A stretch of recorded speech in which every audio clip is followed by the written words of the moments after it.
Yehey! Nahanap na si Alice Guo! Yes! Buti naman para makapag-focus na talaga. No? Makapag-focus na talaga sila sa kung ano ang totoong problema ng bansa natin.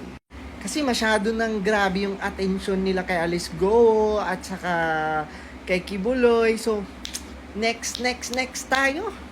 No? Kasi sa totoo lang, lalo na sa mga nangyayari ngayon sa bansa natin, di ba? Kailangan ng agarang aksyon sa mga problema, no? At suliranin ng bansa natin. Solusyonan nyo naman ang mabilis na pagtaas ng bilihin. Solusyonan nyo naman ang tumaas na singil sa kuryente at tubig. Crime rate ngayon na pataas ng pataas. Yung dumadaming bumabalik ngayon sa droga. Yan, mag-focus kayo dyan. Yung mga missing ngayon ng mga bata, pagtuunan nyo ng pansin, nakakaawa ang mga magulang.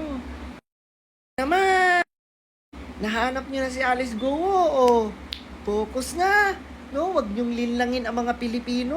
Okay na, okay, sige. Nahanap na si Alice Go, okay. Next tayo.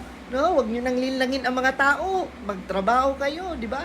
Focus kayo para mabigyan nyo naman ng disente at safe environment ang mga Pilipino.